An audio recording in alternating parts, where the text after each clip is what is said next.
You ever watch your life shrink aisle by aisle? I used to be the guy people liked working with. I knew how to slice deli ham paper thin, could stack a sandwich like a magician, and had a dumb talent for combining hot case leftovers into meals that actually slapped. Chicken tenders chopped into mac and cheese, mini tacos dipped in ranch and Tabasco, that kind of thing. But that was before Melanie.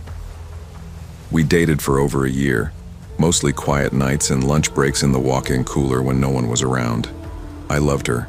She was sharp, direct, the kind of woman who could balance the deli budget with one hand and shut down a rude customer with the other. But love doesn't always stay fresh. She got promoted. I didn't. And somewhere between her new name tag and my third late rent notice, she stopped looking at me like I mattered. One day she just cooled off. We broke up during a 10-minute smoke break behind receiving. I thought we'd cry, we didn't. After that, things curdled. She'd correct me in front of other staff, assign me to night shifts with no support. HR said it wasn't retaliation. Just a scheduling gap, they claimed. Fine, whatever. I started avoiding her, which was easy at 12 a.m. I worked alone. No more talking. No more weird tension by the meat slicer. Just me, a mop, and whatever was left in the hot case. I started eating more. Not because I was hungry, because it gave me something to do. Old jalapeno poppers, cold rotisserie bits, expired cheese cubes left for sampling. Management warned me, don't eat what's marked out. But I didn't care. That food and I had something in common. We were both past our expiration date. There's this thing about shame. It makes you do dumb stuff. That's how I ended up ordering a frozen pizza from my own Walmart on the app under the name Nico Ramirez. I used a throwaway email. I told myself it was a joke. Something about buying from the place that paid me felt pathetic. I picked it up during break around 12:10 a.m., hoodie on, head down. Self-checkout was empty. I scanned the shelf, grabbed the pizza, and walked out like a ghost. I took it back to the van. My sad little aluminum coffin behind the garden center, under that flickering light that never got fixed. I had a camping stove and a mini pan. It wasn't glamorous, but it worked. I cooked the pizza the lazy way. Half-frozen crust, bubbling cheese. Took a bite mid-scroll through Reddit and immediately gagged. The texture was off. I spit it out. The cheese had pulled away from the slice like wet skin. I flipped the top back, and that's when I saw them. Maggots, small and writhing, buried under the mozzarella, like they'd been sealed in. I dropped the slice, ran outside the van, and threw up next to the bumper. That's when my phone buzzed. Unknown number. Rotten. Like you. Attached was a photo of me, sleeping, slumped in the van, mouth slightly open, my vest crumpled next to me like shed skin. I looked around the lot. No one. Just empty spaces and quiet humming from refrigeration units. My heart started sprinting. I showed the store manager the next day. Security shrugged. Cameras glitched that night. Power loop issue, they said. HR nodded, wrote things down, and told me they'd follow up. They didn't. But Melanie looked at me the next shift, just a flicker, cold and clinical, and I knew. Or I thought I did. After the pizza incident, I didn't sleep for 2 days. I was scared to eat, paranoid. I kept checking my sandwiches, cracking open sealed snacks to make sure nothing squirmed inside. My stomach turned at the smell of melted cheese. I tried to be logical. Maybe it was a freak accident. Maybe the picture was old. Maybe someone else found it funny. But it didn't feel random. Melanie always knew how to sting without leaving marks. That was her gift. I'd once seen her make a coworker cry without raising her voice, and now I was unraveling. I started talking to myself more, whispering questions out loud. What if she did it? What if she's watching? What if she won't stop? My coworkers noticed. They kept their distance.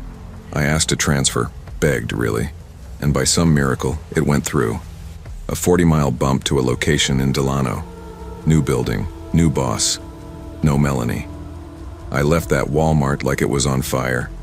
I thought that would be the end of it. But some nights, parked behind a different store, under a different buzzing light. I'd find myself staring at the food I just microwaved. Just staring, waiting for it to breathe or blink or crawl. I never saw maggots again.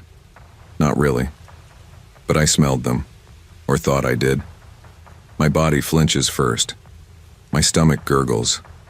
My throat tightens like a noose. I wake up gagging in the middle of the night, sweating through my shirt. Sometimes I wonder if the pizza was ever real. But I know it was. The new store wasn't bad. Bigger crew, better lighting, fewer shadows. But I wasn't the same guy who used to crack jokes over the intercom or invent weird nacho recipes during lunch. I kept to myself. People assumed I was shy. Fine by me. No one asked about the van and I didn't volunteer. I lived off vending machine crackers and protein drinks now, factory sealed only, but the ghosts still followed. A month after transferring, I found a sticky note on my dash. No name, no message, just a grease stain shaped like a smiley face. Coincidence? Maybe. But when I went back in for my shift, someone had written "spoiled" on the whiteboard over the deli prep station in dry erase red, my least favorite color. I didn't report it. What would I say? Someone might be emotionally harassing me across counties. They'd nod, scribble a note, and then go back to ordering more turkey breast. That's the thing. When you don't have proof, your fear becomes your prison. No locks, no bars, just you and the constant knowing that someone, somewhere, wants you to rot from the inside out. I learned to live with it, like spoiled leftovers in the back of the fridge. You don't touch them, but you never forget they're there. These days I work the overnight truck shift. Just boxes and beeping scanners. No hot case, no deli. No reason to talk to anyone unless I want to. Sometimes I still see her, Melanie, in dreams mostly. Sometimes just her eyes. Other times a smile forming behind the deli counter, lips moving, but no sound. I still don't know if it was her. And that's the part that keeps me up. I never got closure. No confession, no gotcha moment. Just silence. Corporate indifference, and the smell of rotten cheese seared into memory. So I check everything I eat now, 3 times, sometimes 4. I check locks twice before I sleep in the van. I always park under a light, always face the cameras, even when I know they don't work. Because somewhere out there, someone smiled when I gagged on that pizza. And the thought of that, it still makes me sick. Cruelty doesn't always shout. Sometimes it whispers through small actions, silent sabotage, and well-timed neglect. When institutions fail to investigate or protect, victims are left questioning their own sanity. Believe people before the leftovers go bad, because by the time the rot surfaces, the damage has already been done. My name's Eli. I've worked at Cafe Mayweather for almost 3 years. It's not glamorous, but it pays enough to cover my film classes and rent. And honestly, it's a good kind of predictable. I know which customers will ask for oat milk, who tips in coins, and who always forgets their punch card. That morning started like any other. The regulars came in with messy hair and half-buttoned coats.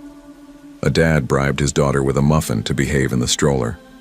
A couple studied a crossword in silence. Then she walked in. She looked tired in a way you don't fake.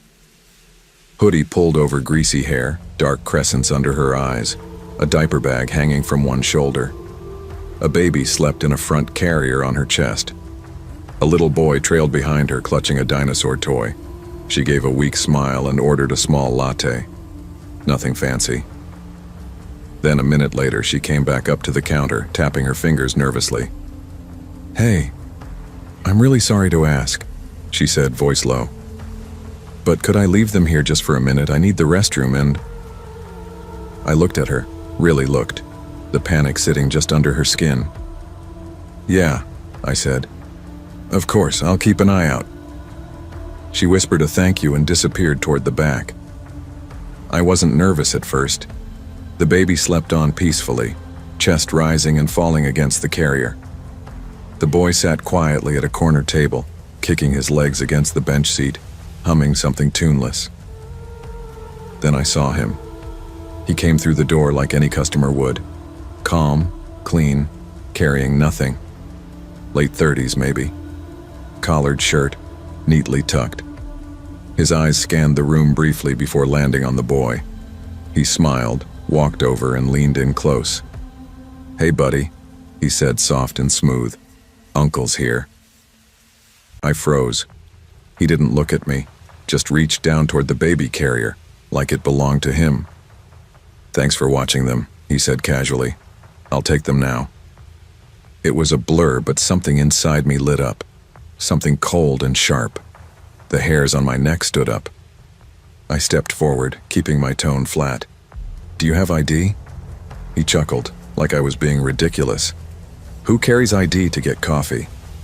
I smiled, tight-lipped, and turned toward the espresso machine. My co-worker Sam stood there, drying mugs. I gave him our silent code, the one we used for emergencies. A thumb swipe across the counter, slow and deliberate. "Could you stay right here for a second?" I said to the man. He shifted, one hand still near the baby's head. "No need," he said. "I've got them."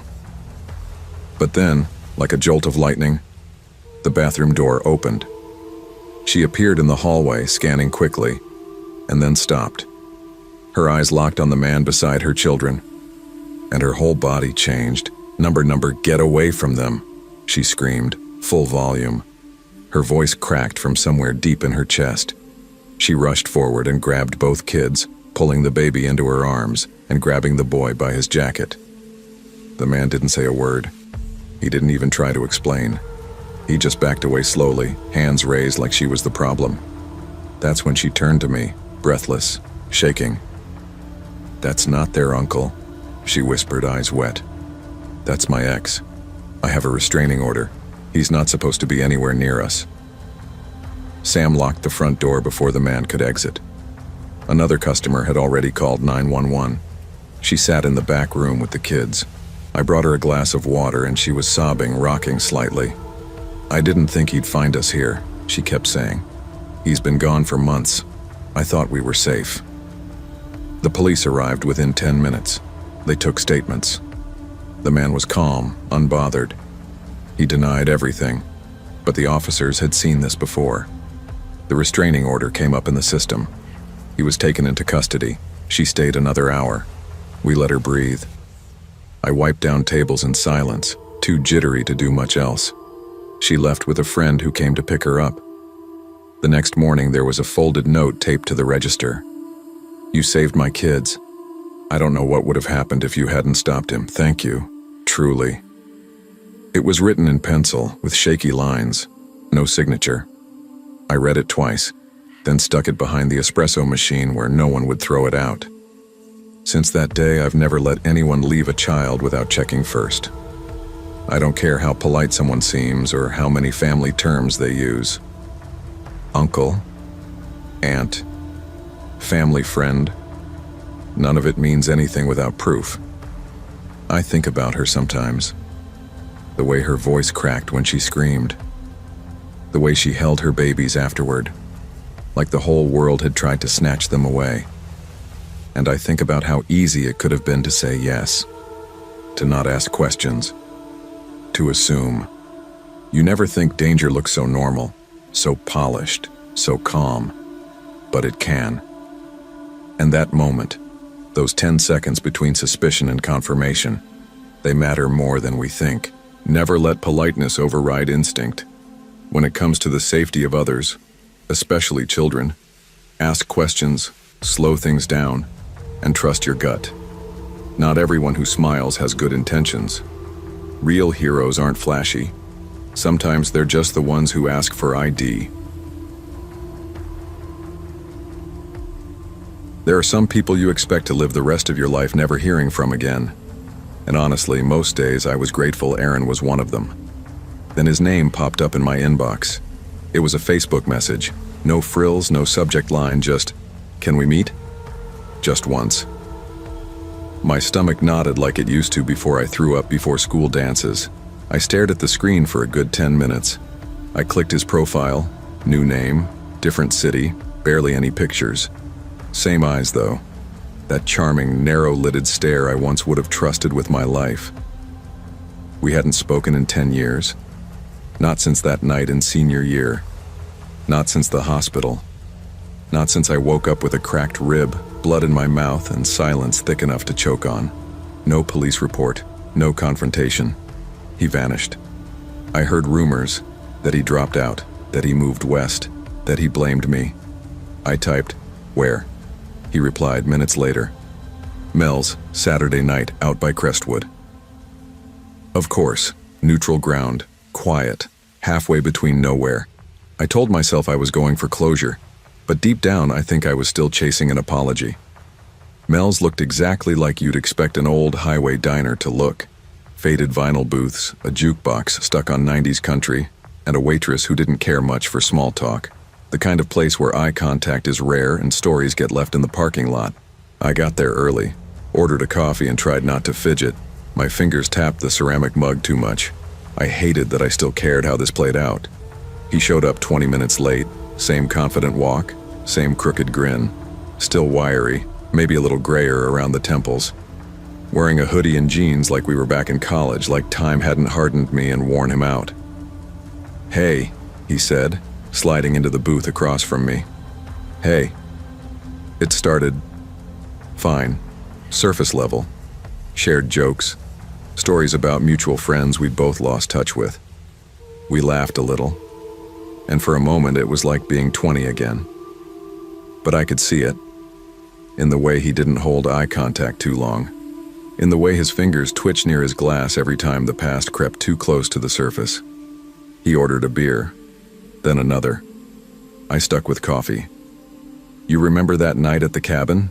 he asked at one point. I nodded, my hands clenched under the table. He laughed.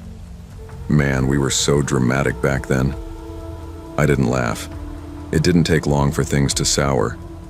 The more Aaron drank, the bolder he got. He started revising history like it was some drunken story we told ourselves differently now. Said things like, "We were just kids, man," and "You really blew that whole thing out of proportion." I felt heat crawl up my neck. My jaw clenched. "You think I blew it out of proportion?" I asked. My voice shook, but I kept it low. Aaron looked away, chewing his lip. "Look, you made it sound like I tried to kill you. I was drunk. You were yelling." I snapped. "It was one moment." "One moment that sent me to the hospital," I shot back. He sighed. "You don't think you provoked it? You always acted like you were better than everyone. Always pushing me." I blinked. "You think I provoked you into beating the hell out of me?" My voice rose with every word. The table next to us fell silent. He leaned in. "You told people I was a monster. You disappeared." His eyes narrowed. "Because I knew what people would say. You made sure of that." I stood. So did he. People stared. Someone near the counter took out their phone. "You ruined my life with your version of that night," Aaron snapped. "And you got to walk away like nothing happened," I said, shaking. The manager came over, hand raised, voice calm but firm. "Gentlemen, I'm going to have to ask you both to leave." We didn't argue. We just walked out. Two men, a decade of silence, and no resolution between them. I didn't even know the video existed until one of my students showed me Monday morning. "Is this you, Mr. Miles?" Blurry footage. Shaky hands. My face, red and tense. Aaron's voice, unmistakable. The words, "You ruined my life," echoed over cheap speakers in front of 30 wide-eyed teenagers.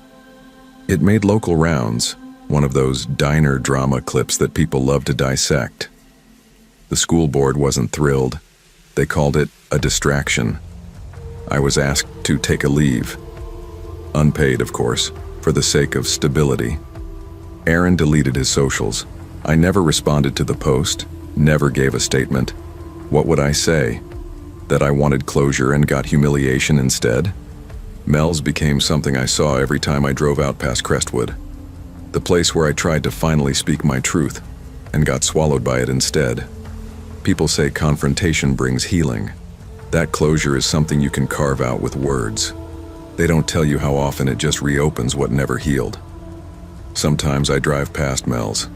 Not intentionally, just reflex, I guess. It's always quiet now, still open but thinner crowds. I don't go inside. I just look at that booth, second one by the window, and wonder what would have happened if we never met again. Or what would have happened if he'd said, "I'm sorry," and meant it. Or if I'd stayed in the hospital bed that night and told the cops everything. I don't know. Some silences are necessary. Some are cowardly. Others, they just hang between two people for years, slowly turning into rot. Aaron and I will never speak again. And I think we both knew that the moment we sat down. We came looking for peace. All we did was dig up bones. Some chapters aren't meant to be reopened, especially if both authors refuse to admit what they wrote. Not every reunion brings healing. Sometimes the past demands silence, not closure. If you ever drive through Hollow's End, don't blink. You'll miss it. It's the kind of place that looks frozen in time, except time kept going and left it behind. The only grocery stores got flickering lights and expired milk. Half the storefronts are boarded up. The rest sell lottery tickets, off-brand soda, and dust. We moved here in 2012, after Dad's factory in Pittsburgh shut down. He didn't say much when it happened, just packed our stuff and told me to help him carry the microwave. Mom cried quietly when she thought we couldn't hear. My little sister Lily kept asking if we were going on vacation. She didn't understand what losing everything really meant. I was 15. I understood too much. We ended up in a 2-bedroom duplex that smelled like mildew and regret, parked near the old train yard. Dad tried day jobs, warehouse, repair work, whatever was going, but nothing stuck. Mom picked up shifts at Mel's Diner, the only place open past 8. That left me to walk Lily home from school, make her boxed mac and cheese, and wash her bed sheets when she wet the bed again. I didn't fit in at Hollow's End High. Too scrawny, too quiet, too Pittsburgh. They called me city boy like it was a slur. I had asthma, old sneakers, and a head full of fantasy novels. My only escape was scribbling stories in a torn notebook I kept in my backpack, pages fraying at the corners. And then came Tyler Briggs. When Tyler noticed you, it wasn't a good thing. It meant something bad was about to happen. He smiled at me once, not friendly, just that kind of grin that says, "I've picked you." And everything changed. It was a Thursday when Tyler called out to me, "Hey, Pittsburgh, you ever seen The Trestle?" I was standing by my locker, flipping through an old copy of The Hobbit. He said it like we were friends, like we were equals. His gang circled him. Kayla, with her raccoon eyeliner and sneer, and Mitch, the silent mountain who followed him around like a guard dog. They all stared at me like I'd passed some invisible test. "Want to come after school tomorrow?" Kayla said, popping her gum. "We bring beer. Do dares. Bet you won't jump." The Trestle was Hollow's End's worst-kept secret. A busted-up railroad bridge stretching 30 feet over Blackwater Creek. Rotting wood, rusted rails, and maybe 4 feet of dirty water below. The older kids used to party there, sometimes jump off. A few broke bones. A kid lost his foot in the 90s. But stories fade, and kids are stupid. I didn't know what to say. Part of me screamed no, the smarter part. But the rest? The lonely, humiliated part that ate lunch alone and prayed to disappear. That part wanted in. Tyler slapped me on the back. "Cool, you're in." That night, I could barely breathe. Not from the asthma, from the weight of maybe belonging. But the next day, Wes Holloway cornered me after 6th period. Most kids called him Gremlin or Trash Rat, but I knew he was smarter than any of them. He tinkered with broken phones, sold fixed radios online. Poor like the rest of us, but meaner in a quiet, broken way. He grabbed my arm. His eyes were wild. "Don't go. I heard him talking. Tyler said someone's gonna get tossed, said it's a joke, it ain't." I stared at him. "You think they'd pick Mitch?" he asked. "Or Kayla? You're the new chew toy, Mercer." He let go and walked off. And that night, when I stood at the edge of the woods and heard that cruel laughter echoing from the trestle, I ran. They ignored me after that. Tyler's crew, I mean. Like I didn't exist anymore. Kayla tossed a crumpled soda can at my head in the hall. "Oops," she smirked. Mitch shoulder-checked me into a locker and kept walking. I thought maybe they'd punish me worse for not showing. But indifference cuts deeper than bruises sometimes. Then came Noah Carter, skinny, awkward, stuttering Noah. He wore old man sweaters from Goodwill and smiled like he was apologizing for it. He transferred in 2 weeks after the trestle night, and Tyler found him. First it was fake nice. Tyler helped him pick up books he'd dropped. Kayla linked arms with him in the cafeteria, whispering things that made him blush. Mitch loomed behind him like a friendly shadow. It was the same pattern. I knew it. One day I saw Noah trip in the hallway, face slamming hard against the floor. Blood. Laughter. Kayla with her phone out filming. He laughed too. A weird, forced chuckle like he thought it was part of some twisted game. And I stood there, watching, fists clenched, saying nothing. 2 weeks passed. Leaves turned red and gold, falling like old memories across the tracks. Then came the tape. Yellow police ribbon stretched across the path to the trestle. A cruiser parked near the brush. Rumors flew faster than truth in Hollow's End. Noah was missing. 2 days later they found him, half buried in the mud under Blackwater Creek. Neck broken. The sheriff said it was an accident. Kids partying, he slipped. Happens. At the memorial they put a photo of Noah on his empty desk. A candle. Some dumb poem printed off the internet. Wes sat next to me in the back row. He didn't cry. He just handed me a folded piece of paper and looked away. Inside it said, "Saw him that night." Tyler dared him. Said water was deep. Noah believed him. I threw up in the boys' bathroom. Because that should have been me. By spring, Tyler was gone. His house was empty, windows boarded up. Word was his parents skipped town.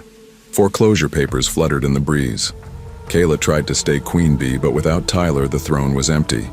Mitch transferred out. The crew unraveled. And me? I disappeared in a different way. No more friends to lose. No more hope to cling to. Except Wednesday. We started eating lunch behind the gym, where no one bothered us. He taught me how to fix busted speakers, old radios. We sold stuff online, stashing the money in a coffee can under his bed labeled Get Out Fund. We didn't talk about Noah much, but we always knew. Some nights I sat by the creek, notebook in hand. I wrote stories where the quiet kids got powers, where the weird ones lived, where the bridge never took anyone. Years passed. I got out, journalism degree, a job in Philly, writing pieces nobody reads about towns nobody visits. One Tuesday, a postcard showed up on my desk. It was a picture of a greasy motorcycle, parked in front of a garage with the sign Wes's Custom Works. On the back, just one line. Still think about Noah. We got lucky. I stared at it for a long time. My phone buzzed beside me. Still wrapped in the cracked case Wes fixed back in 10th grade. Some kids don't survive the fall. Some kids never make it off the trestle. And some, they crawl out bloodied but breathing. Sometimes the ones we ignore are the only ones telling the truth. The need to belong can blind you to danger, but real friends don't come with conditions. Listen to the quiet voices. They're often the only ones trying to save you. My name's Dylan Pierce. I was 30 and working the overnight restock at the Walmart Supercenter in Flagstaff. I liked the quiet hum of empty aisles, the rhythm of unpacking boxes beneath flickering lights, and the sense of peace at 3 a.m. when the world outside was asleep. That was until I met her. It was December 4th. Around 3:12 a.m., I rounded the corner of frozen foods, case after case of ice cream and veggies, and saw a little girl. She wore a faded purple jacket that looked too warm for indoors and clutched a worn teddy bear. She stood alone, frozen like she belonged there, face solemn. I froze, felt an immediate knot of dread. She tugged on my vest, small hand, timid. "I can't find my mom. Can you help me?" Her voice wasn't a hallucination. It was soft, scared, real. "Of course," I said, crouching level with her. She sniffed and nodded, blue eyes wide under fluorescent glare.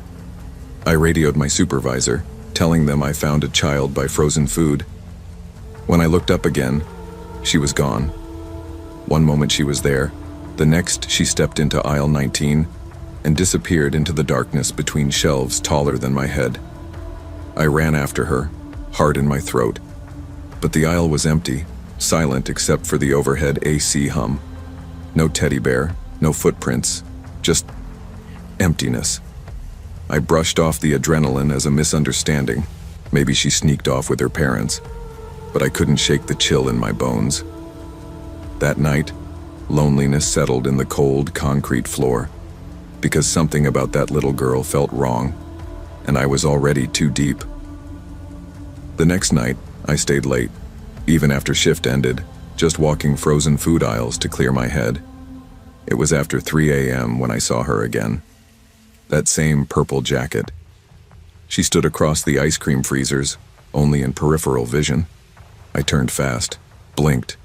She vanished. Each night at approximately the same time, I'd sense someone watching, tiny footsteps scuffling behind me, a whisper of fabric. I never caught her on camera. Our store's security coverage skipped dead zones, backstock areas, corners behind the extra freezer units, places too remote to justify a camera. My coworkers started noticing my tension. One night I was found in the pet aisle, whispering to thin air. I don't remember doing it, but I said something. I'm sure of it. They said, hallucinations from exhaustion. So I slept less, worked more. I ran scanner checks with trembling fingers. Every frozen case threatened to freeze me in my tracks. Then instability started leaking into my life.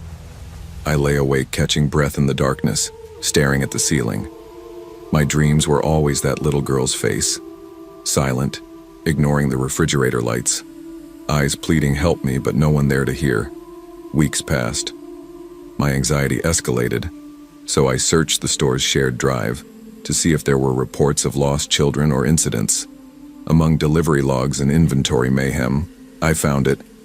A 2012 incident report marked confidential, no staff notification. A 7-year-old girl named Maddie Ray Daniels had gone missing near the expired goods freezer. Security found her dead behind that very corner. Hypothermia. No announcement.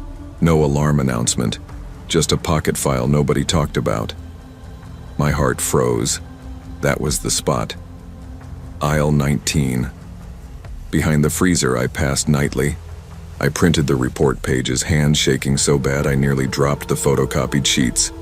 Maddie's name stared back at me. A face, tiny and pale. My stomach clenched. I wanted to laugh or cry, maybe both. How could they bury that? How could they leave a child to die in a silent corner while the store stayed open through the night? I showed it to my supervisor. She looked torn. That was years ago. Corporate said not to. But I saw her, I said. My voice cracked. She nodded slowly. We'll escalate it, she whispered. I couldn't sleep after that. Sleep was betrayal. It let time pass while she remained trapped. So I went back. I walked to the frozen food corner by aisle 19. The freezer's hum sounded unnatural, deeper, heavier. My flashlight came out. I shoved boxes aside, shone the beam where she had stood. The air grew, colder. My breath condensed at chest level. My light flickered. I felt a presence behind me, a whisper in intimate proximity. You promised you'd help me. I spun. Nothing but cold air and the echo of my heartbeat. I whispered back, I promise. I'll help you. The store intercom crackled. Someone called my name. Reality intervened. I left. Every step dragging with guilt, fear, exhaustion. That night, I packed up my things, submitted resignation the following morning. Weeks later, life outside those doors felt hollow. But the nightmare didn't end. One evening I had to return for dog food. I passed through again, heart thudding. I almost convinced myself I wouldn't see her. But at aisle 19, I caught sight of a little girl in a purple jacket clutching a teddy bear. I froze. She smiled at me, soft, sad, then walked away. I stood there, chest tight.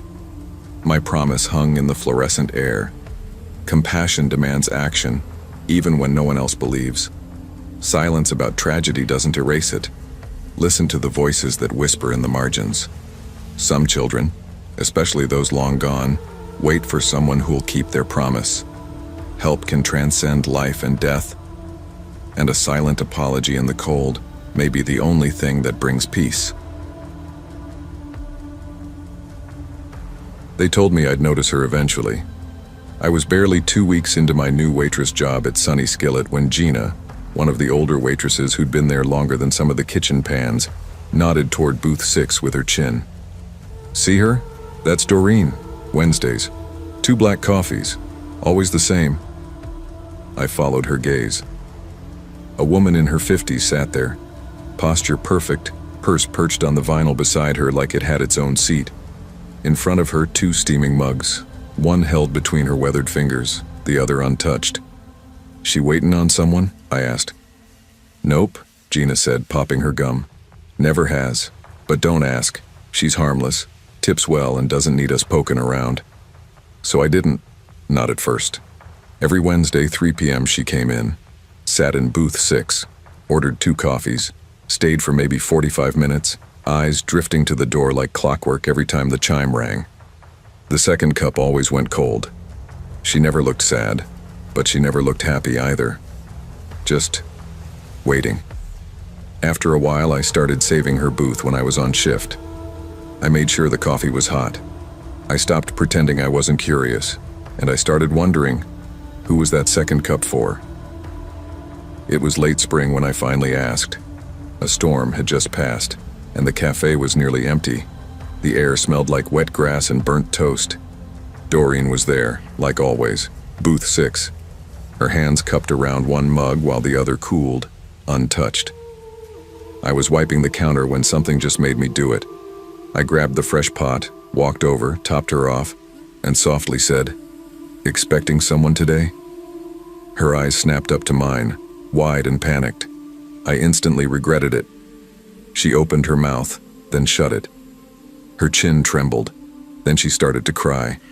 Not loud or messy, but silent, tear after tear crying, like her body had been holding it in for years. "I'm sorry," I whispered. "I didn't mean—" "No," she said quickly, voice shaky. "No, it's okay." She wiped her cheeks with a napkin. Her voice cracked as she spoke. "Eli, my son.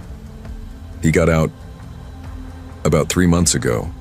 I hadn't heard from him in years. Then I got a letter." She reached into her purse and pulled out a creased envelope, running her fingers over the handwriting like it was sacred.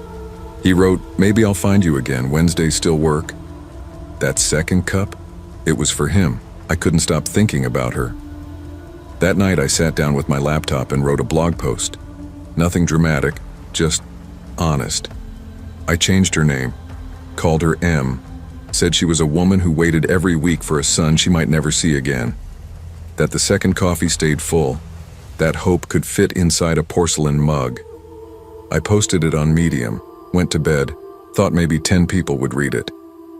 By noon the next day it had over 40,000 views. The cafe's phone rang off the hook. Someone from the local paper wanted to interview the woman in booth 6. Instagram pages reposted it with captions like, "Heartbreaking story in a small Georgia diner." Hashtags trended. TikTokers made sad montages using photos of old cafes and piano covers of pop songs. People started showing up. Not for the food, not even for the story, but for her. Some took photos near her booth. Others sat in it when she wasn't there, hoping she'd arrive. A few left $2 under their coffee like they were part of something bigger than themselves. And the worst part? Doreen didn't know. Not yet.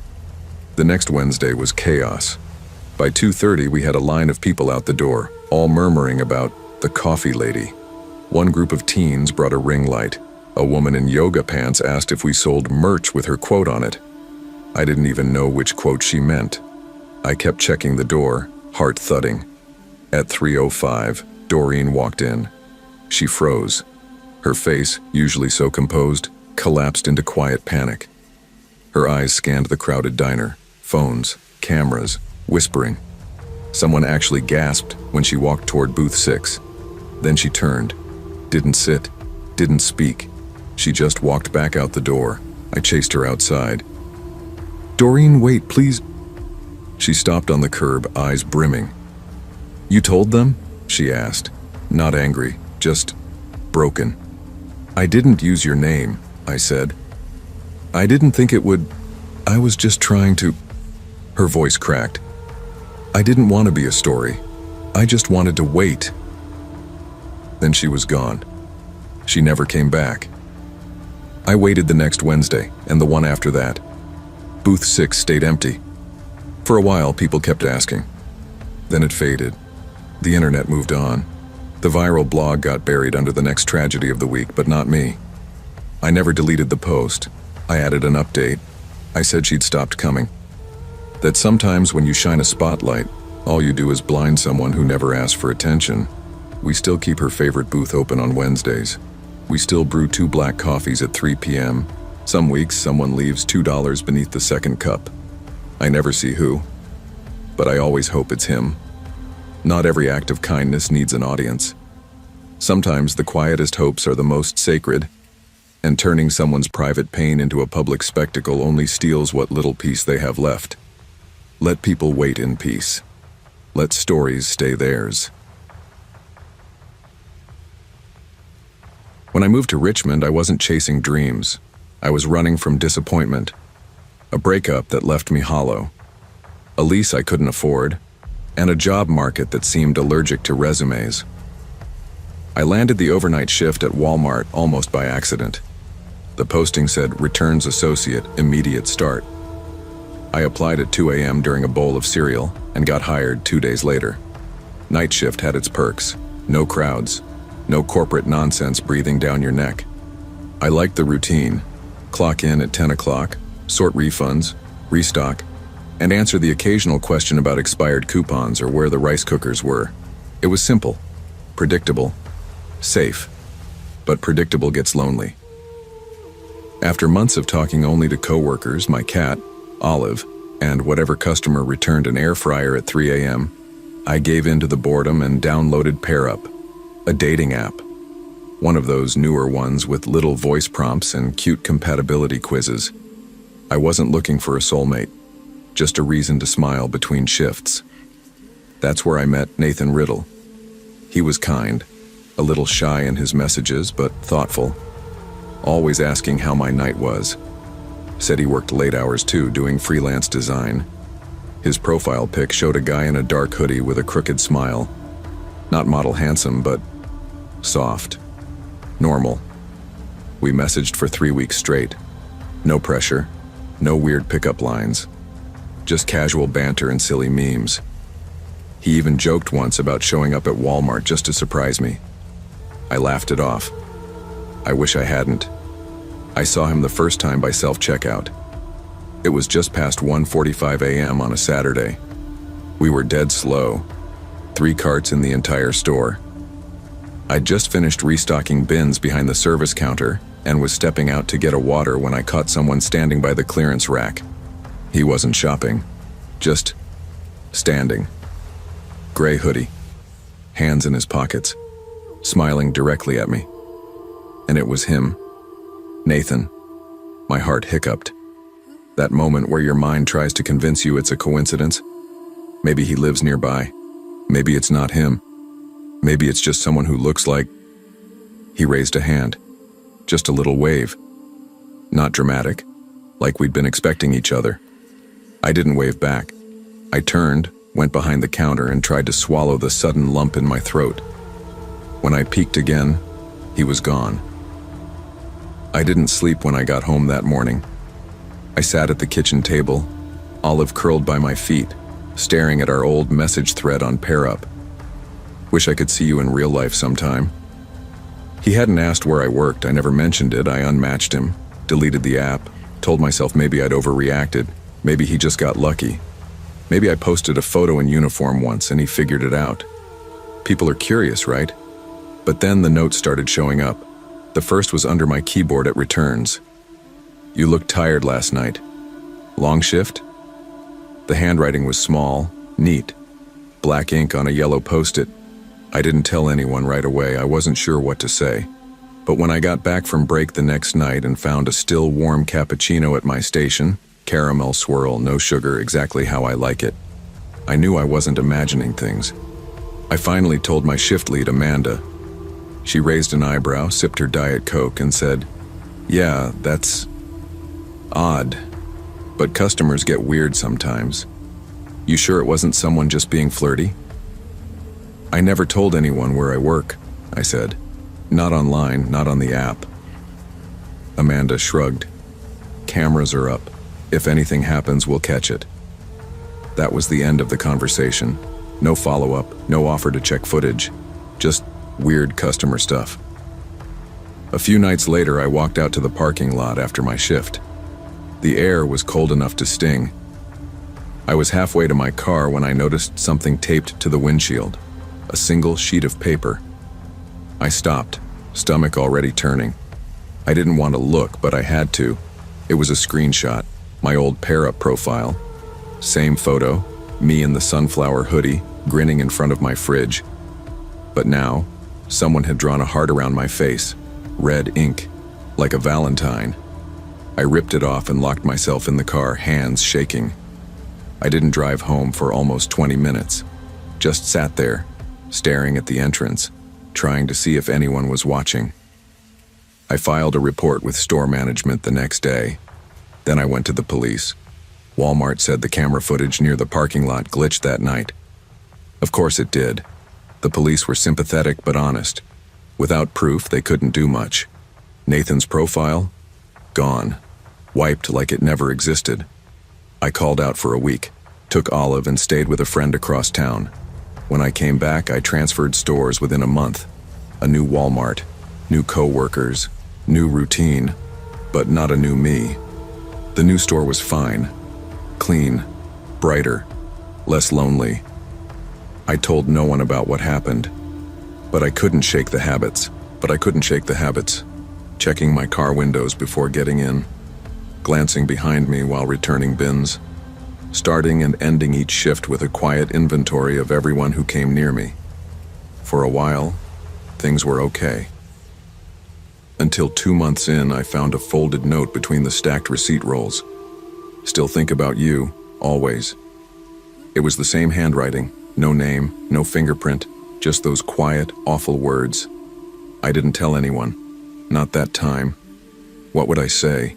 That a man I matched with once, a man no one else could even verify existed, was following me across counties, leaving little whispers behind? The notes kept showing up, every few weeks, always short, always placed where only I would find them. "You looked lonely. Miss our chats. Some things are meant to be." They weren't threatening, not technically, just close, too close, intimate in a way that felt invasive. I never saw him again, not face to face, not like that night by self-checkout. But I feel him, like a phantom presence that never leaves, like something waiting patiently for the right moment to reach out again. Now I work day shifts. I keep my phone number private. I don't post selfies. I don't date. I deleted every app that might lead someone to me. Olive and I live in a second-floor apartment with 3 locks on the door. I don't go anywhere without checking the rearview mirror at least twice.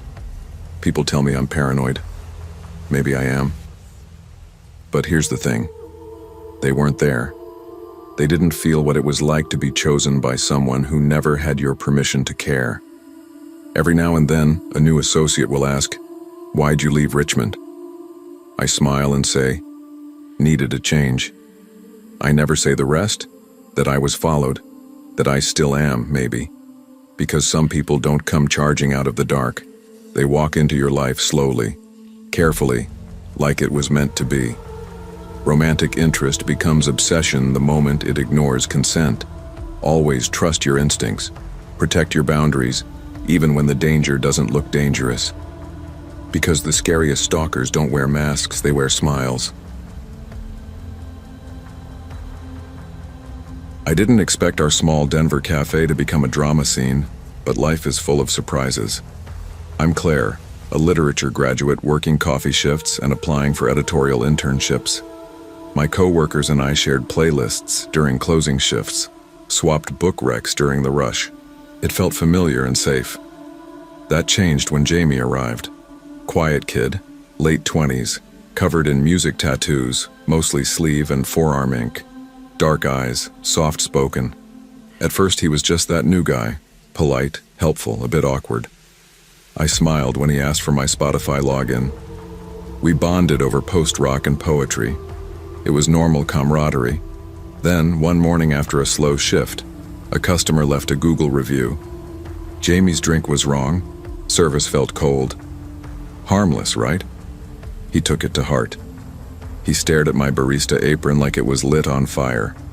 He muttered under his breath, "They always like your drinks." "You're trying to make me look bad." I laughed it off as nerves. I told him, "It's just coffee, man.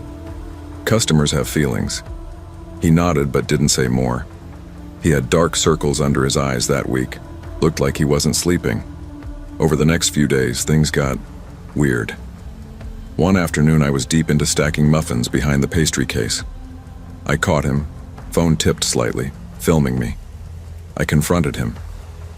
"Jamie, what are you doing?" He half lifted his phone. "Just some proof," he whispered. "Proof of what?" "Don't smile while you're doing it," he replied. I felt cold. What the hell does that even mean? He looked away. "They think you're perfect, but I see what you're doing." We didn't work for a secret society. But he was acting like we did, like I was pulling strings. I stepped away, felt my chest tighten. He mumbled apologies, said he'd delete it. I believed him, sort of. Then came the worst part. I'd dropped my bag behind the counter and gone to the back for a clean apron. When I returned, he was rifling through my locker, gloves on, rifling through my stuff like he owned it. "What are you doing?" I asked, shaken. He looked up, pale and rigid. "You laughed at me in my dream. I know what that means." By that point, I was a bundle of nerves. I took my locker combo off, removed valuables, set a coded padlock. That night, I texted my boss. "Jamie's crossed a line. I found him in my locker." The manager, Ben, was sympathetic, took me aside the next morning. I gave my statement. HR suspended Jamie pending investigation. But there wasn't enough to fire him. No threats, no violence, just weird and creepy. I came in that afternoon and he was gone. But his presence lingered. The silence behind the counter, the way the armoire looked. I'd walk in and half expect him to be there. Then I found his Reddit. I'd noticed an account, u/Jamie Writes, with threads about the perfect coworker he can't stand. I hesitated, but curiosity got the better of me. When I looked, dozens of posts were dedicated to me. "Claire smiles too much. She's always judging. Maybe she's setting me up." He'd twisted daily details, my lunch order, my jokes, into malicious narratives. His followers responded, "She's undermining you. Call her out." One wrote, "He's a nice guy. That's obsession, not love." I messaged HR again. They blocked his access to internal systems, but Reddit, outside their reach. One afternoon, I started getting voicemails. Silent, 10 seconds, blocked number. I sat in my apartment, phone clutched, stomach plummeting. I ended up changing my number, deleting my Reddit profile, deleting old posts. Still, I couldn't stop checking u/Jamie Writes just in case. 3 weeks later, I resigned. I found a remote editing job, further from cafe familiarity, further from unanswered concerns. Ever since, I can only recall our last shifts in fragments, the hiss of the steamer, The soft clack of papers as he riffling my locker, the way he whispered in my dream. I don't know where he is now. He might have moved on, left the city, or maybe he's still out there, fighting his demons. I still check Reddit sometimes, but I've built new habits, something I call digital boundaries. No public presence. I use an alias. I don't connect my real name to online food orders or review sites. I lock the lockers tightly. I know I could have stayed, but sometimes walking away is what safety looks like. Trust your instincts, even when threats aren't obvious. Repeated intrusion, emotional manipulation, and stalking matter and deserve action. Boundaries aren't optional. They're essential to protect who you are and what you deserve. I never thought I'd be living in a van at 36, hidden in the far corner of a Walmart supercenter parking lot. But after the divorce and the catering business tanked, my options ran out. My name's Carmen Ruiz, and back then, my world had shrunk to the night shift, a locker, and a seat that reclined just enough to pass for a bed. It wasn't the worst setup. The lot cameras were decent. The store's Wi-Fi barely reached, but it gave me something to stream on my cracked phone. Most people didn't know, and that's how I liked it. Well, most people except Chad. He was the janitor. 50-something, greasy ball cap always pulled low, gray goatee stained from too much vending machine coffee. He never said much at first. Just nodded, maybe asked how the night was going. But then it started. I'd walk through the employee entrance, and there he'd be, mopping the floor like he'd been waiting. "You staying warm?" he'd ask. Or, "That coat of yours looks too thin for this weather." He always smiled when he said it, but not the kind of smile that made you feel safe. I tried to ignore him, kept to myself. I was too tired to make waves. Then one morning, after a particularly long shift restocking seasonal clearance junk, I walked out to my van and found a piece of paper tucked under my wiper. Handwritten in blocky, uneven letters, "You don't have to sleep out here. I've got heat." My stomach dropped. There was no name, but I didn't need one. It was Chad. That night, I parked 3 blocks away behind a closed bank and walked in with my hoodie pulled up. But he still found me. He always did. And that's when I knew. This wasn't just weird anymore, it was dangerous. I tried to downplay it for a while, told myself I was overreacting. He hadn't done anything, technically. Just some notes. Lingering glances. Standing too close when the break room was already empty. But it was the consistency that rattled me. I'd be clocking in and see him refilling soap by the sink, folding paper towels like a surgeon preparing for operation, always with that quiet, watchful look. "Rough night?" he'd ask, like we were friends. I kept replies short. "Yep, busy," or "fine." And I'd keep moving. Then he started noticing my clothes, noticing when I wore my fleece-lined leggings under the uniform pants. "Nice touch," he said once with a grin. "Bet that keeps you real warm." My skin crawled. I told my supervisor, Melinda, during our 5-minute check-in.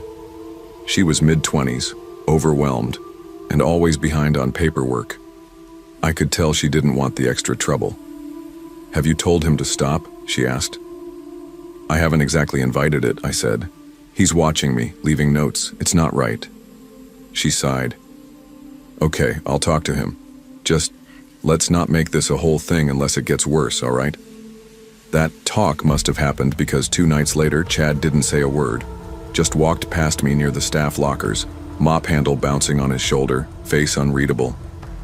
I should have felt relief. Instead, I felt hunted. The break room was next to receiving, just beyond where the forklift guys parked their pallets. The door had always stuck a little, but that night when I went in for my midnight break, it clicked shut, louder than usual. I pulled the handle. It didn't budge. I pulled again. Nothing. The light flicked off. At first, I thought maybe the bulb blew. Then I heard it, keys jangling. Slowly, like someone taking their time. My hands trembled. "Hey! Who's out there?" I shouted. No answer, just that soft, metallic rhythm. Ch-chick, ch-chick. I started pounding. "Open the door! Open the damn door!" Seconds later, the door burst open from the outside. Tony from Dry Goods had heard me and yanked it open with a panicked look. There was no one in the hall. But the security camera outside? It was twisted to face the cinder block wall. That was the night I stopped pretending this wasn't real. The store changed after that. Not visibly. To most folks, it was business as usual. Stock the shelves, count the overstock, make it to payday. But to me, every creak in the building felt loaded. I started tracking where Chad was at all times. He never said another word to me, not directly, but I'd see him, just standing, watching. HR finally got involved after I filed an official complaint, citing the incident with the break room door, the turned camera, and the prior notes.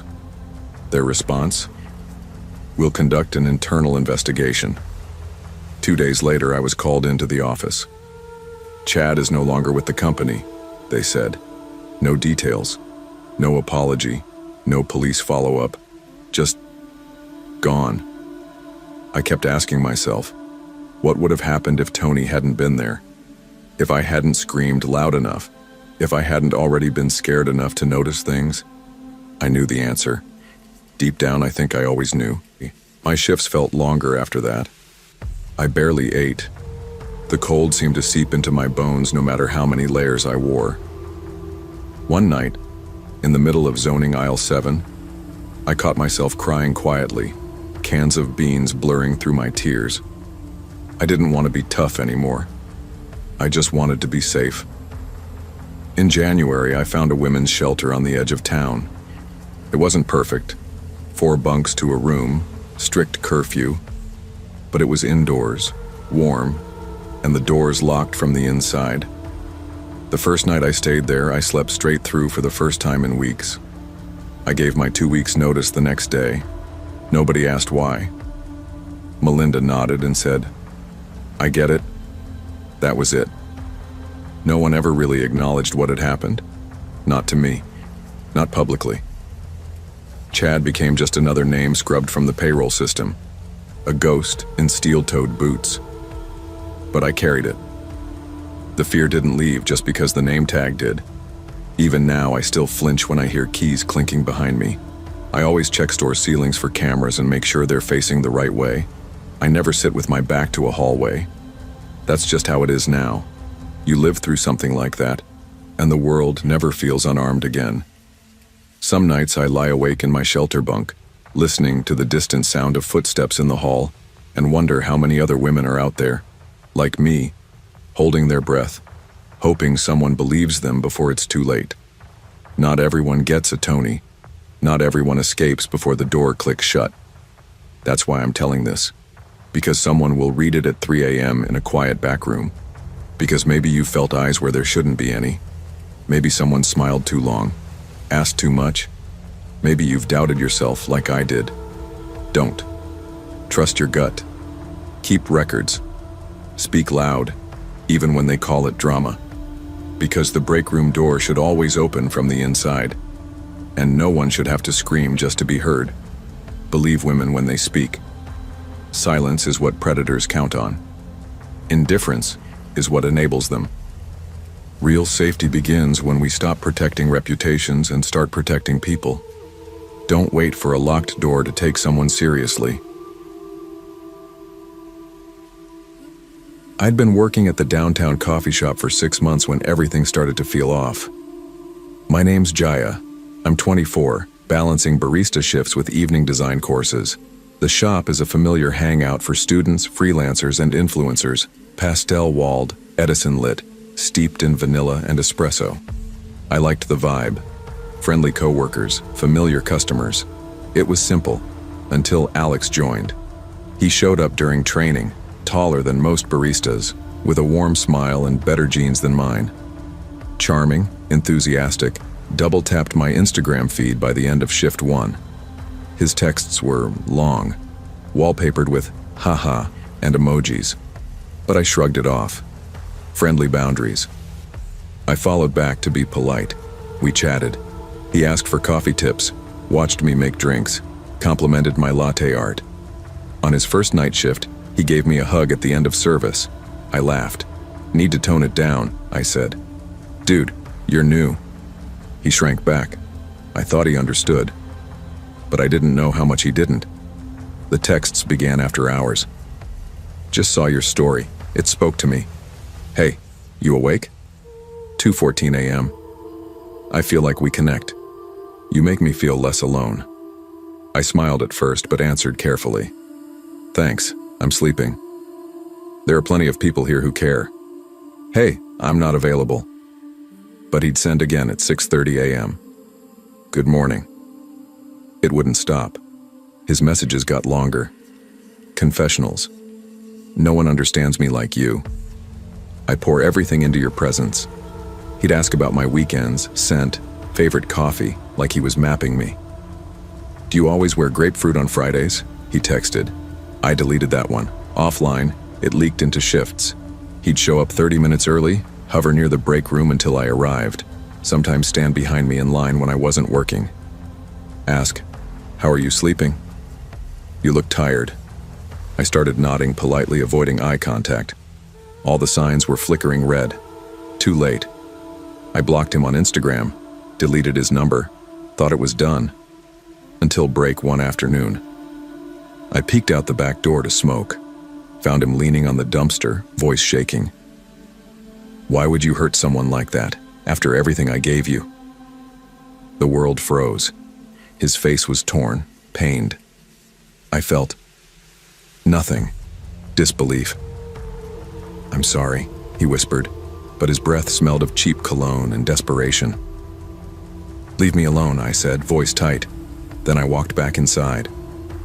My hand shook behind the register. I told the manager, Alex, HR was called. Alex was fired 5 minutes later. But I didn't feel safe. He was gone, for one day. Then came the fake accounts. Guess who? Still thinking of you. Remember the mornings? I flagged them, blocked them, but they kept coming. HR said it wasn't illegal unless he directly threatened me or physically followed me.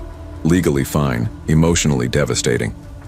I deleted Instagram, not for attention, but for safety. I changed my route home, walked with my phone in both hands, checked alleys and cars. Night shifts became unbearable. If the door chimed at 2 p.m., I'd jump. I told no one. My roommates thought I was burned out. I didn't correct them. I dealt with the panic attacks alone. I quit the job 2 weeks later. Now I work freelance. I don't post photos of my life. My follower count stays low. I walk streets fully scanned. I delete notifications if they're late night. I think about Alex sometimes. Maybe he's okay. Maybe he moved on. Maybe he needed help. None of that excuses his behavior. I also think about boundaries. I wish I'd been firm earlier, told him flat out. But when kindness becomes expectation, when presence becomes possession, it's a warning. Now if someone looks too friendly too soon, I walk away. Not to punish them, but to protect myself. Kindness is voluntary, and withdrawing it isn't cruelty, it's self-respect. Boundaries aren't optional. Respect grows from consent, not presumption. When affection turns into ownership, it's time to walk away before kindness becomes a cage. I don't sleep much these days. Been that way since senior year of high school. Just this kind of constant buzzing in my head. Sometimes it's thoughts, sometimes it's nothing at all. But it's always there. Just loud enough to keep me staring at the ceiling till 3 or 4 a.m. That's how I ended up working the graveyard shift at the Lantern Grill, this run-down 24/7 diner on the edge of Brookfield, Missouri. It's wedged between a shuttered Shell station and a blinking motel that smells like mildew and regret. I'm 21, part-time student, full-time burnout. Community college felt like the only move after I crashed and burned freshman year at Mizzou. The Lantern isn't glamorous. Cheap tile floors, warped tabletops, buzzing fluorescent lights. But it's quiet at night. Usually just me, a mop bucket, and an old country playlist humming through the ceiling speakers. Some nights we get truckers passing through or kids looking for milkshakes after a concert. But most of the time, I'm alone. I keep my earbuds in, wipe the same counters twice, count the same $10 in tips, and try to convince myself I'm doing something useful. That Tuesday night started like all the others. I clocked in at midnight. Becky from the evening shift gave me a nod, and the cook in the back, Harold, was already half asleep in the supply closet. He always took extended breaks once the rush died. By 12:20, the place was empty, and then he walked in. Thin, pale guy, late 30s maybe. Sweat gleamed on his forehead even though it was freezing outside. No coat, just a faded gray hoodie and jeans that sagged off his frame. At first I thought he was a delivery guy. He didn't even look at me, just walked straight behind the counter like he worked there. Hey, I said, taking out one earbud. Can I help you? Nothing. No eye contact, no reaction. He moved toward the fridge, pulled it open, and grabbed a bottle of ketchup like he'd done it 1,000 times. Then, without hesitation, unscrewed the top and gagged into it. I thought I was seeing things. He hunched over like his stomach was turning inside out and started vomiting into the ketchup bottle. Not violently, but slow, controlled, like he wanted to make sure it all went in. I stepped back, hand half raised. Hey man, what the hell? Still no response. He screwed the cap back on like he was tightening a soda, then placed the bottle gently in the condiment bin beside the others. That's when I noticed his hands. Trembling, twitching, but precise. Like someone performing surgery on autopilot. He reached over, grabbed a plate from the stack, scooped a serving of fries, and squirted the tainted ketchup onto the plate. Not randomly either. He smeared it in slow, perfect circles, muttering under his breath. I couldn't make out what he was saying. It sounded like gibberish, or maybe a chant. A rhythm. Like someone reciting a recipe backward. I looked toward the back kitchen door. No sign of Harold. I grabbed the wall phone beside the register, tried to dial out, but the line was dead. Typical for our piece of junk landline. I considered grabbing my cell, but it was still in my backpack in the office. That's when I took a step forward. My voice was shaky. Sir, you need to leave now. He turned to me, eyes glassy, not mad, just vacant. It's not safe, he whispered. Not safe to leave food unfinished. Then, without warning, he reached into his hoodie and pulled out a box cutter. Didn't raise it, just held it at his side, blade open, arm shaking. My body froze. His voice barely rose above the hum of the lights. They come when the food's cold. You can't leave it cold. He took a step forward, and I bolted. I slipped on a patch of grease by the fryer and almost ate tile. My hand scrambled for the side door handle and I burst out into the cold. Air hit my face like ice. I ran behind the building, heart pounding, legs shaky, and crouched behind the dumpster. Fumbled my phone out of my pocket, fingers numb, and dialed 911. 911, what's your emergency? There's a guy inside the lantern grill. He broke in or something. He's got a blade. He's not right. I peeked through the kitchen window. He was still at the counter, smiling now, humming, packing ketchup into to-go containers like he was prepping orders. Red streaks all over the floor. His hands moved in smooth motions like a machine. He's filling containers, I whispered. With that stuff, he threw up in the ketchup. Sirens wailed in the distance. Then, headlights. A Cisco delivery truck pulled into the lot. The driver slammed the brakes and jumped out when he saw me waving like a lunatic. The man inside must have heard the screech because he darted out the front entrance, screaming nonsense. The flavor's wrong. It's still wrong. The driver, big guy in a Carhartt vest, reacted fast, tackled him on the curb like a linebacker. The box cutter skidded into the parking lot. Cops arrived seconds later, guns drawn, EMTs behind them. They cuffed the guy who didn't fight, just kept mumbling about ingredients and preservatives. He was still humming as they lifted him into the ambulance. The cops questioned me for half an hour. I told them everything. One officer, older guy, must have known the town longer than I had, shook his head and muttered, "Damn. That poor bastard." "What do you mean?" I asked. He sighed. Name's Lenny Cortland, used to work here. Maybe 2 years ago. Night shift. Good kid. Bit strange. But nothing dangerous.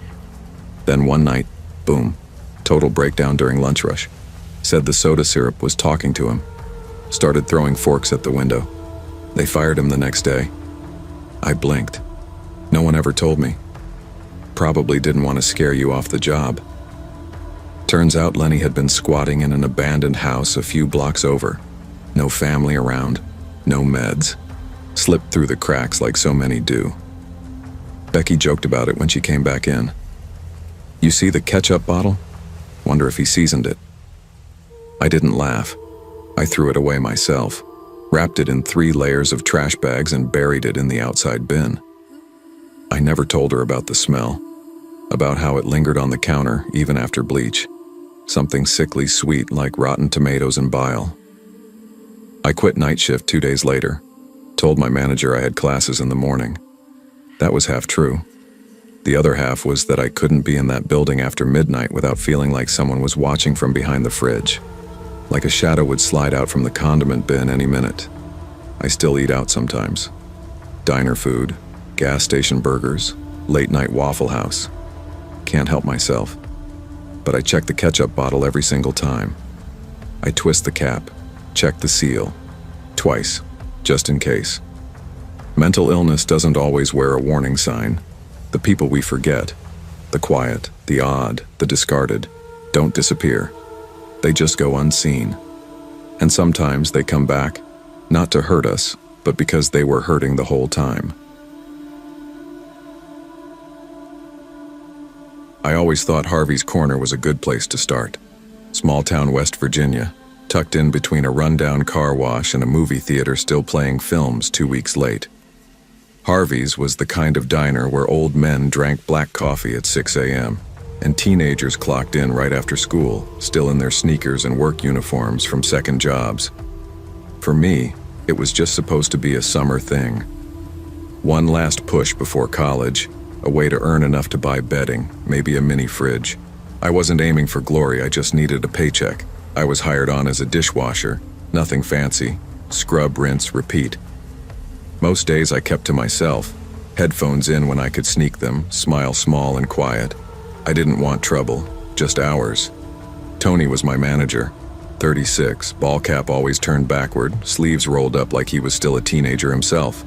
He called everyone kiddo or sweetheart, sometimes smacked people lightly on the shoulder or back as he passed. To the others he was chill, a guy who let you sneak out early if you had a date or covered if your drawer came up short. To me, he was off. Too close sometimes, always asking questions. You seeing anyone? What school are you going to again? You ever go to that bar on 9th? You could totally pass for 21. I kept answers short. Smiled when I had to, stayed late when asked. I thought if I worked hard, stayed respectful, I'd be left alone. I was wrong. It was a Sunday night in July, dead quiet, like most Sundays. I'd finished up dishes early and was refilling sanitizer buckets when Tony popped his head into the back. Closing's done, you coming with us? I blinked. Where? Bar on 9th, he said. Just a few of us. Chill night. You in? I hesitated. I'm only 18. He smirked. Pfft, no one checks. Come on, live a little. I shook my head. Nah, I'm good. Got an early start tomorrow. He held the stare a moment longer, then laughed. Your loss. They left 10 minutes later. I finished up alone, locked up. My ID was still in my locker. I always left it there during shifts because the pockets in my jeans were too shallow and I didn't want it to fall into a sink. The next morning, I showed up early. Still damp hair, nervous about an interview I had at the campus housing office after my shift. That's when the regional supervisor was waiting in the office with a clipboard and a tight frown. Rhea, she said, we need to talk. I sat down in the cramped back office with a stomach like wet concrete. There was an incident last night, the supervisor said. A minor traffic collision involving a vehicle driven by someone who claimed to be you. What? They used your name, your driver's license. The police report's already on file. But I wasn't there, I said quickly. I went straight home. She raised an eyebrow. Your clock-out time shows 11:14 p.m. The report was filed at 11:21. My voice cracked. My ID was in my locker. I didn't give it to anyone, I wasn't even with them. The room was cold. Her tone never changed. Unfortunately, until this is sorted out, we're placing you under investigation. We have to follow protocol. Check the cameras, I said. You'll see I left alone. You'll see someone take my... She cut me off. The security system glitched. No footage was saved from last night. I left the office shaking. My hands wouldn't stop. I texted 2 of the girls I'd worked with. No reply. No one met my eyes that shift. Tony didn't show up. Not that night. Not the next one either. When I tried to call, it went straight to voicemail. It wasn't until Thursday that someone broke the silence. Madison, server, 20, with chipped red nails and an attitude tougher than steel wool, found me on break in the alley behind the diner. "Hey," she said, lighting a cigarette. "You still under review?" I nodded. She looked both ways, then pulled out her phone. "Don't show anyone I gave you this."